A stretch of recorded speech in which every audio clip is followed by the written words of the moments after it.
hello. Thank you for joining today. Welcome back if you are a familiar yogi, and welcome for the first time if you are new. My name is Morgan, and we are going to work on crow this month. So I like to focus on one inversion for an entire month so that you can get used to the more difficult poses on a regular basis. That way you build up the strength and the muscle memory. So this month is crow pose. If you're not familiar with crow pose, this is what it looks like. All right, so to begin, I want to make sure that your wrists are warmed up. If you have not warmed up your wrists yet or your body, please pause this video and take one of the other classes, preferably from week 1 of this month. Once you're through that, you should be nice and dandy and ready for crow pose. Okay, let's get started. So to begin, you're gonna place your hands shoulder width distance apart. So if you wanna start by spreading your fingers wide, directly in front of you, wrist over your shoulders, you can stay here. So the eyes of your elbows are gonna be reaching up towards the ceiling, and then play with just bending your elbows, keeping them in line with your shoulders and pulling your hands towards your face. These are the 90-degree angles that you're wanting for your crow pose. Your triceps are gonna act like a table for your knees, but that doesn't mean that you're pressing your knees into your arms as much as you can. They're really just there for support as you use your core and your pelvis muscles to lift yourself up. So these are going to be our crow arms.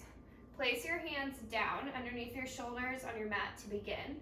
You can curl your toes under starting here, or if you just go ahead and start to step forward, coming to like a squatted position. Your knees are going to pull up as high as they can, preferably into your armpits, but if they're not there, that's okay. You're squeezing your inner thighs together, and then just play around with starting to put some pressure into your hands. Gently rocking back and forth. Remember, when you're here, the eyes of your elbows are reaching forward. So as you bend your elbows, you get that tabletop for your knees. Now the thing about inversions or arm balances is when you're putting weight on your hands, you want to be pressing into all 10 fingers and your knuckles, not necessarily the heel of your wrist or right here. As you're pressing into your fingers and your knuckles, you'll feel your palm kind of pull up, and then you're able to grip with your fingers, which will give you a nice base, but also protect your wrists at the same time. So once you're done gently rocking back and forth, playing here, maybe you start to shift forward, zip up your belly, pull your tailbone up towards the ceiling, press the mat away from you. Maybe you pick up your right toes, and then your left. Just gently taking your time, pulling your calves in towards your thighs, and gently release. Give your hands a shake. Let your wrists relax a second.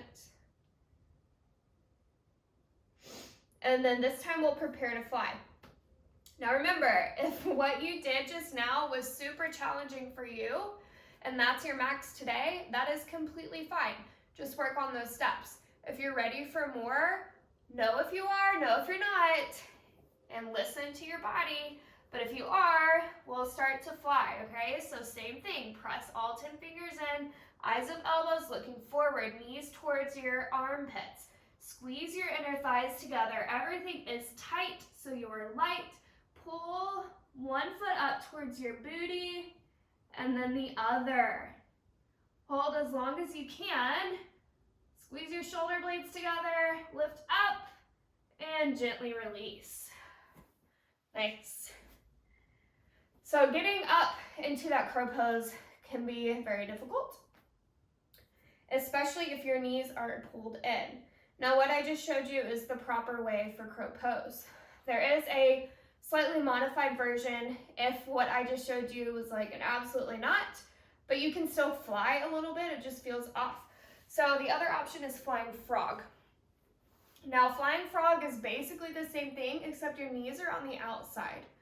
What is different about this is that when your triceps are pressing into your legs, you have more stability because you're using more of your legs onto your table. So we'll go ahead and practice that if that's what you are needing right now, but just be mindful that that's not crow pose, and there's a reason why I taught you the proper way first.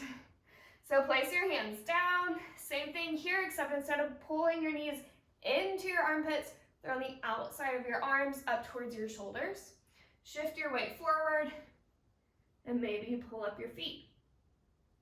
So that's an easier version. And like always, do what works for you. Do not judge yourself for where you're at today, especially because it changes daily. You might be awesome today, and you might be feeling a little tired tomorrow. Don't judge yourself. It is what it is. We're all just here to practice, learn, and challenge ourselves. So let me know if you have any questions, suggestions, concerns. I'm here for you and your practice. Thank you.